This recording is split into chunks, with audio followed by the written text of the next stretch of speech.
இது வந்து idea submission, R&D, proof of concept, prototype அப்படிதான் இங்க வரும். பட் இங்க வந்து ஆக்சுவலா கம்ப்ளீட் ஃபுல் ஸ்கேல் டெவலப்மெண்ட் நம்ம கொண்டு போவோம். அதான் வந்து அதனாலதான் மோர் இம்பார்ட்டன்ட்னு போட்டிருக்காங்க. டெவலப்மெண்ட் ரோட் மேப்னு போட்டு கொடுத்துருக்காங்க. ஸோ இங்க நெக்ஸ்ட் ஸ்லைட் போயிடலாம். வேரியஸ் லெவல்ஸ் கொடுத்துருக்கு, ஷார்ட் ஃபார்ம்ல கொடுத்துருக்கு. ஸோ உங்களுக்கு டெக்னாலஜி ரெடினஸ் லெவல் அப்படிங்கிறது வந்து உங்களோட நீங்க இனோவேஷன் பண்ண போறீங்க இல்லையா, அதுக்கான வேரியஸ் லெவல்ஸ் பெராமீட்டர்ஸ் தான் இங்க கொடுத்துருக்காங்க. நீங்க என்ன இனோவேஷன் லெவல்ஸ் கிரியேட் பண்ண போறீங்கன்னா பேசிக் லெவல் 1, தென் நெக்ஸ்ட் R&D பண்றது, தென் ப்ரோட்டோடைப்பிங். ஓகே,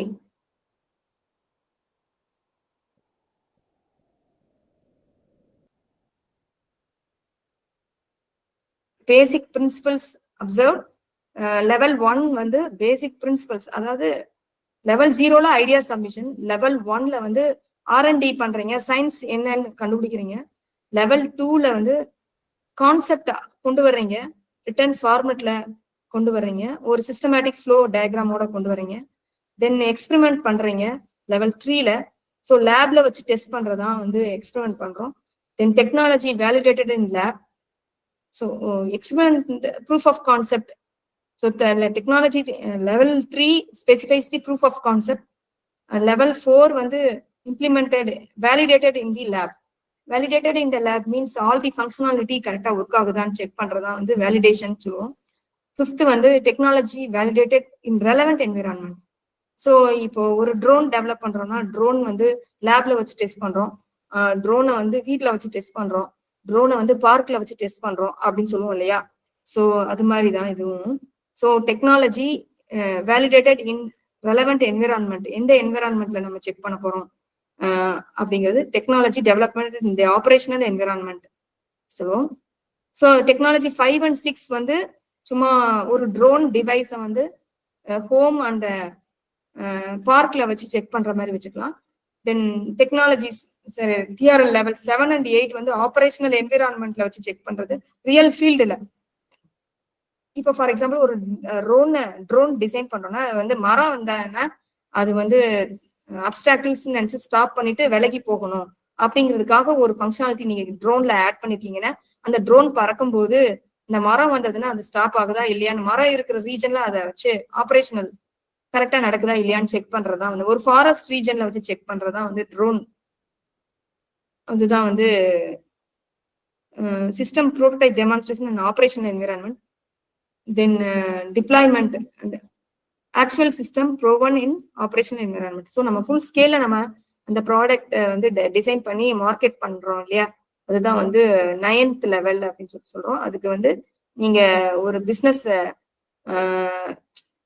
ஒரு ஆண்டர்பிரனர் ஒரு ப்ரொப்ரைட்டரா ஆயிருவீங்க அந்த 9th ஸ்டேஜ் வரும்போது நீங்க ஆயிருவீங்க. ஸோ ஃபர்ஸ்ட் ஐடியா சப்மிட் பண்றீங்க, உங்க ஐடியா வேலிடேட் ஆச்சுன்னா அதுக்கான சப்போர்ட்ஸ் எல்லாம் நீங்க இதெல்லாம் பண்ணிட்டே இல்லைன்னா கவர்மெண்ட் வந்து உங்களுக்கு ஃபண்டிங் ஏஜென்சிஸ் மூலமா angel investment through angel investment you can get lot of funding for your project.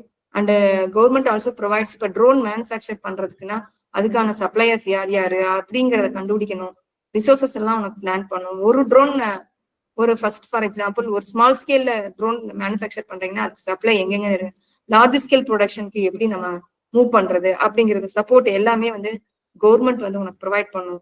அதுதான் வந்து இந்த வேரியஸ் லெவல்ஸ் ஆஃப் டெக்னாலஜி கொடுக்குது. அப்ப கவர்மெண்ட் உனக்கு என்ன சப்போர்ட் ப்ரொவைட் பண்ணுதுன்னு பாருங்க. என்ன டைப் ஆஃப் இல்ல ஒரு மெடிசன் ஒரு ட்ரக் ப்ரொடியூஸ் பண்றீங்கன்னா அதுக்கு என்னென்ன சர்டிபிகேஷன் வாங்கணும் நீங்க, அப்போ எங்கெங்க கிளியரன்ஸ் வாங்கணும் அப்படிங்கிறது இருக்கு. ஸோ இது மாதிரி வந்து வேரியஸ் லெவல்ஸ் இருக்கு. Various type of innovation base பண்ணி என்ன டைப் ஆஃப் ப்ராடக்ட் நம்ம பண்றோமோ, மேனுஃபேக்சரிங் பேஸ்டு ப்ராடக்ட் பண்ணணும்னா அதுக்கு சப்ளையர்ஸ் வேணும், டெக்னாலஜி பேஸ்டு ப்ராடக்ட் வேணும்னா அதுக்கு சப்ளையர்ஸ் தேவையில்லை. டெக்னாலஜி பேஸ்டு இனோவேஷன் நீங்க ஏதாவது பண்றீங்கன்னா அதுக்கு வந்து ஜஸ்ட் வேரியஸ் டெஸ்டிங் தான் வேணும். யூசர் கிட்ட போய் டெஸ்ட் பண்ணணும், ப்ராடக்ட் ஓகேவா இல்லையான்னு கேட்போம், சாஃப்ட்வேரை கொடுத்து டெஸ்ட் பண்ணி பார்ப்போம். ஃபங்க்ஷனாலிட்டி வைஸ் நல்லா இருக்கா, ஸ்ட்ரக்சர் வைஸ் நல்லா இருக்கா அப்படிங்கறது வந்து white box black box testing, alpha testing அப்படிங்கறதெல்லாம் சொல்லுவோம். அது சாஃப்ட்வேர் லெவல் டெஸ்டிங் பண்றது.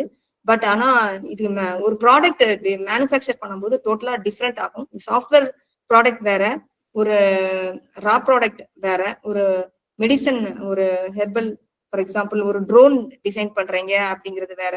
ஸோ ட்ரோன் ஒரு ஸ்மார்ட் வாட்ச் டிசைன் பண்றீங்கன்னு வச்சுக்கோங்க. ஸ்மார்ட் வாட்ச் பண்றதுக்கு ஹார்ட்வேர்ஸ் எல்லாம் நிறைய தேவைப்படும். பட் ஆனா சாஃப்ட்வேருக்கு ரெக்யர்மெண்ட்ஸ் டோட்டலா வேற. Brain storming, skill knowledge, technical knowledge இருந்தா போதும். பட் ஆனா ட்ரோன் ஸ்மார்ட் வாட்ச் பில்ட் பண்றதுக்கு உங்களுக்கு நிறைய ஹார்ட்வேர் சப்ளையர்ஸ் எல்லாம் வேணும்.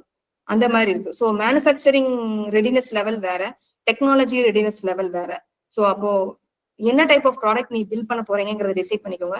டெக்னாலஜி ரிலேட்டட் ப்ராடக்ட் நீங்க பில்ட் பண்ணீங்கன்னா you have to follow these norms. Manufacturing readiness level based ப்ராடக்ட்னா you have to follow different criteria is given below. So complexity வந்து increase ஆகிட்டே போகும். டிஆர்எல் 3 லெவல் 3 to 4 வந்து just various காம்போனன்ட்ஸை வந்து identify பண்ணி integrate பண்றதுதான். காம்ப்ளெக்சிட்டி பெருசா இல்லை. டிஆர்எல் 4 and 5 வந்து இன்டகிரேட்டிங் தி காம்போனன்ட்ஸ் எல்லாம் வந்து ஃபங்க்ஷனாலிட்டி வைஸ் செக் பண்ணி வச்சிருப்போம் இண்டிவிஜுவல் காம்போனன்ட்ஸை. அதை வந்து மறுபடியும் இன்டகிரேட் பண்ணி எல்லா ஃபங்க்ஷனாலிட்டி கரெக்டா கோஆர்டினேட் பண்ணி கம்ப்ளீட் ஆகுதா அப்படின்னு செக் பண்றதா வந்து இன்டகிரேட்டட் காம்போனன்ட்ஸ் சொல்லுவோம். தென் 6, 7 வந்து பாத்தீங்கன்னா virtual model, physical or virtual model to evaluate the technical or manufacturing feasibility. கீழே ஒரு சின்ன ஷார்ட்டா ஒரு டெஃபினிஷன் கொடுத்துருக்காங்க. அந்த டெஃபினிஷன் உங்களுக்கு தெரியும்னு நினைக்கிறேன். Functional form of a system generally reduced in scale near operational specific models sufficiently harder to allow demonstration. Technical and operational capabilities required of the final system. So functional form of the system. So இது வந்து components தான் பேசிட்டு இருந்தோம். இந்த 3 to 4 வந்து TRL level 3 to 4 வந்து components focus பண்ணுது. 6 to 7 வந்து என்டையர் சிஸ்டமே ஃபோக்கஸ் பண்ணுது. ஸோ நிறைய காம்போனன்ட்ஸ் சேர்ந்ததான் ஒரு சிஸ்டம். ஸோ என்டையர் சிஸ்டம்க்கு நம்ம செக் பண்றோம் இங்க. அதான் 8 to 9 வந்து லான்ச்சிங் ஆஃப் தி சிஸ்டம் தான். All technical elements that comprise the project operating as a single system. ஒரு எல்லா சிஸ்டமையும் இன்டகிரேட் பண்ணி ஒரு கம்ப்ளீட் சிஸ்டமா கொண்டு வந்து அது ஒர்க் ஆகுதா அப்படின்னு செக் பண்றதா வந்து என்டையர் சிஸ்டம்க்கு பாக்குறதா TRL 8 and 9. TRL 3 and 4 only component level checking. So இந்த பேசிக் டிஃபரன்ஸ் நமக்கு என்னன்னு புரிஞ்சுக்கிட்டாங்கன்னா ஈஸியா இருக்கும்னு நினைக்கிறேன். Complexity of the system. Next environmental description. So environmental description வந்து உங்களுக்கு என்ன ஃபோக்கஸ் பண்றாங்கன்னா எந்த என்விரான்மெண்ட்ல நீங்க ரன் பண்ணீங்க, லேப்ல பண்றீங்க. தென் நெக்ஸ்ட் வந்து ரெலவெண்ட் என்விரான்மெண்ட்ல இம்ப்ளிமெண்ட் பண்ணீங்க. தென் ஆபரேஷனல் என்விரான்மெண்ட்ங்கிறதா இங்க கிளாசிஃபை பண்ணியிருக்காங்க. ஸோ எந்த என்விரான்மெண்ட்ல நீங்க ரன் பண்ணி பார்க்கணும். ஒரு ப்ராடக்ட் பில்ட் பண்ணா இந்த ப்ராடக்ட் வந்து எப்படி ஒர்க் ஆகுது, யூனிவர்சிட்டியில இருக்க லேப்ல நம்ம எக்ஸ்பெரிமெண்ட் பண்ணி பார்த்து டெஸ்ட் பண்ணிட்டு தென் நெக்ஸ்ட் வந்து வேற ஏதாவது ஒரு ரெலவெண்ட் என்விரான்மெண்ட்ல அது ஒர்க் ஆகுதான்னு செக் பண்ணுவோம். தென் ஆபரேஷனல் என்விரான்மெண்ட்னா ரியல் ஃபீல்டுல அது ஒர்க் ஆகுதா. அப்போ ஃபார் எக்ஸாம்பிள் இப்போ ஒரு ட்ரோன் இருக்குன்னா மிஷன் கிரிட்டிக்கல் கண்டிஷன்ஸ் சொல்லுவோம். மிஷன் கிரிட்டிக்கல் கண்டிஷன்ஸ்னா இப்போ வந்து ஒரு ஹெவி விண்ட் அடிக்குதுன்னா அந்த ட்ரோன் சஸ்டைனபிளா அங்க இருக்கா. அத வந்து இப்போ ஒரு டிஃபென்ஸ்ல ஒரு ட்ரோன் இருக்குன்னா அந்த டிஃபென்ஸ்ல எல்லாம் பாம்பு இதெல்லாம் புகையெல்லாம் வரும். ஸோ அந்த புகையெல்லாம் தாங்குது அந்த ட்ரோனு. இல்ல சடன் ஷாக் வரும், அதெல்லாம் வந்து மேனேஜ் பண்ணுதா அந்த ட்ரோன் அப்படின்னு மிஷன் கிரிட்டிக்கல் கண்டிஷன்ஸ் சொல்லுவோம். ஸோ அதுதான் வந்து எல்லா இதையும் செக் பண்ணி தான் நம்ம அந்த ப்ராடக்டை மார்க்கெட்டுக்கு லான்ச் பண்றாங்க. அதுதான் வந்து அதுக்காக தான் இந்த வேரியஸ் லெவல்ஸ் இங்க இருக்கு அப்படிங்கிறது இங்க கொடுத்துருக்காங்க. So technology readiness development stages even already சிம்பிளா சொல்லிட்டேன். Basic principles first TRL level 1 basic principles R&D work பண்றதா டிஆர்எல் 1. டெக்னாலஜி லெவல் 2 வந்து concept systematic view of the system, concept formulated என்ன மெத்தடாலஜி யூஸ் பண்ணி என்ன அல்காரிதம் யூஸ் பண்ணி அப்படிங்கிற சொல்றோம் இல்லையா, அதான் வந்து technology concept formulated. Then TRL level 3 proof of concept market survey பண்றது. எக்ஸாம்பிளா வச்சுக்கலாம் மார்க்கெட் சர்வே. இந்த ஃபுட் ஷேர் ஆப்புக்கு நான் எக்ஸாம்பிள் சொல்லியிருந்தேன் இல்லையா, ப்ரூஃப் ஆஃப் கான்செப்ட். ஸோ அப்போ நீ என்ன பண்ணணும், ஒரு அப்ளிகேஷன்னா ஃபர்ஸ்ட் ஒரு ஐடியா ஜென்ரேட் பண்ணதோட R&D பண்ணி அதோட பிரின்சிபல்ஸ் என்ன சயின்ஸ் ஃபுல்லு லேர்ன் பண்ணி அதை கொண்டு வந்து தென் அதுக்கான கான்செப்டை டிசைன் பண்ணி ஒரு மாடல் கொண்டு வரணும். அதான் லெவல் 2. லெவல் 3ல வந்து மார்க்கெட் சர்வே பண்றீங்க, ப்ரூஃப் ஆஃப் கான்செப்ட் அப்படின்னு சொல்லுவோம். அதுக்கு பேரு buyers and people who need it அப்படிங்கிறது ஒரு கூகுள் ஃபார்ம் ஷேர் பண்ணி டேட்டா கலெக்ஷன் பண்றோம் இல்லையா, அதுதான் வந்து மார்க்கெட் சர்வே. அதான் ப்ரூஃப் ஆஃப் கான்செப்ட். இதுக்கு டிமாண்ட் இருக்கு அப்படிங்கிறத நம்ம மார்க்கெட் சர்வே பண்ணி சொல்றோம். Next technology validated in lab. Actually அந்த டெக்னாலஜி நம்ம ப்ரொபோஸ் பண்ண டெக்னாலஜியை வந்து லேப்ல எக்ஸ்பெரிமெண்ட் பண்றோம். டிசைன் டெவலப்மெண்ட் ஒரு ஸ்மால் ஸ்கேல் லெவல்ல ஒரு காம்போனன்ட் மட்டும் எடுத்து வேலிடேட் பண்றோம். ஃபங்க்ஷனாலிட்டி கரெக்டா இருக்கா இல்லையான்னு செக் பண்றோம். அதான் வேலிடேஷன். அதான் லெவல் 4. அப்போ நீங்க என்ன பண்ணணும், இத்தனை ப்ராசஸ் இருக்கு. ஸோ அப்போ ஐடியா சப்மிஷனுக்கு உங்களுக்கு மார்க்கிங் இருக்கு. ஐடியா சப்மிட் பண்ணதுக்கு அப்புறம் தியரி R&D பண்ணி சயின்ஸ் பிரின்சிபல்ஸ் டாக்குமெண்டா கொண்டு வரீங்க. தென் ப்ரூஃப் ஆஃப் கான்செப்டும் நெக்ஸ்ட் ரெடி பண்ணணும். Next you have to make the functionality operational. அதை வந்து ஒரு லேப்ல ஒரு சாஃப்ட்வேர் டிசைன் பண்ணணும்னா அதை நீங்க கோடிங் எல்லாம் இம்ப்ளிமெண்ட் பண்ணி அது ஃபங்க்ஷனாலிட்டி வைஸ் டிசைன் ஓகேவா அப்படின்னு செக் பண்றதுதான் TRL லெவல் 4. ஸோ இதெல்லாமே நீங்க சப்மிட் பண்ணலாம். ஸ்டேஜ் பை ஸ்டேஜ் நீங்க சப்மிட் பண்றதுக்கான போர்ட்டல் தான் யுக்தி. நெக்ஸ்ட் TRL 5 எதை இண்டிகேட் பண்ணுதுன்னா ரெலவெண்ட் என்விரான்மெண்ட்ல செக் பண்றோம். டெக்னாலஜி வேலிடேட்டட் இன் ரெலவெண்ட் என்விரான்மெண்ட். ஸோ ஒரு காம்போனன்ட் தான் நம்ம ஃபர்ஸ்ட் டிசைன் பண்ணோம். நெக்ஸ்ட் எல்லா காம்போனன்ட்ஸும் டிசைன் பண்றோம். பண்ணிட்டு ரெலவெண்ட் என்விரான்மெண்ட்ல ஒர்க் பண்ணுதா அப்படிங்கிறது. ஸோ நீங்க என்ன ஆப் டிசைன் என்ன மேனுஃபேக்சரிங் பண்ணாலுமே சரி, technology 5 MRL 5 or manufacturing level 5 or investment level 5 or technology 5 எதுனாலும் அந்த லெவல் 5 எதை இண்டிகேட் பண்ணுதுன்னா ஆபரேஷனல் ரெலவெண்ட் என்விரான்மெண்ட்ல ஒர்க் பண்ணுதான்னு செக் பண்ணி ப்ரூஃப் பண்ணி வேலிடேட் பண்ணி டெஸ்ட் பண்ணி காமிக்கிறது தான் வந்து TRL லெவல் 5. TRL லெவல் 6 வந்து prototype systems verified. So technology demonstrated in relevant environment. Demonstration வேலிடேட்டட்னா ஃபங்க்ஷனாலிட்டி வைஸ் ஓகேவா அப்படின்னு கேட்கறது. டெமான்ஸ்ட்ரேட்டட்னா யூசர் ஃபீட்பேக் கெட் பண்ணி ஓகே இந்த ப்ராடக்டோட ஃபீட்பேக் கெட் பண்ணி அதை சக்சஸ்ஃபுல் இம்ப்ளிமெண்டேஷனா இல்லையான்னு செக் பண்றதா வந்து technology demonstration in relevant environment அப்படிங்கிறது. System model or prototype. Technology 7ங்கிறது கம்ப்ளீட் சிஸ்டம். ஓகே நீங்க வந்து ஃபர்ஸ்ட் 25 கிராம் பண்ணீங்க, தென் கேஜில மேனுஃபேக்சர் பண்ண ஒரு ட்ரக் ஒன்று 25 கிராமுக்கு நீங்க ஃபர்ஸ்ட் லேப்ல பண்ணீங்க. தென் ரெலவெண்ட் என்விரான்மெண்ட்ல அதுக்கு தேவையான இன்புட் எல்லாம் மார்க்கெட்ல ஆர்டர் பண்ணி அந்த ட்ரக் வந்து ஒரு 10 kgs கொண்டு வர்றீங்க. தென் நெக்ஸ்ட் வந்து ஃபுல் ஸ்கேல் டன்ஸ்ல ப்ரொடியூஸ் பண்றீங்க ட்ரக் அப்படின்னு நினைச்சுக்கோங்க. ஸோ அதுதான் வந்து ஃபுல் ஸ்கேல் ப்ரொடக்ஷன் சொல்லுவோம். அப்போ அந்த டன்ஸ்ல ஒரு மருந்து கண்டுபிடிக்கணும்னா அதுக்கு என்னென்ன சப்ளையர்ஸ் எல்லாம் ஆல் ஓவர் த வேர்ல்டு நம்ம கனெக்ட் பண்ணி அவங்ககிட்ட மெட்டீரியல்ஸ் வாங்கி மேனுஃபேக்சரிங் பண்ண போறோம். அதுதான் வந்து technology level 7, manufacturing level 7 or investment level 7 அப்படி சொல்லுவோம்.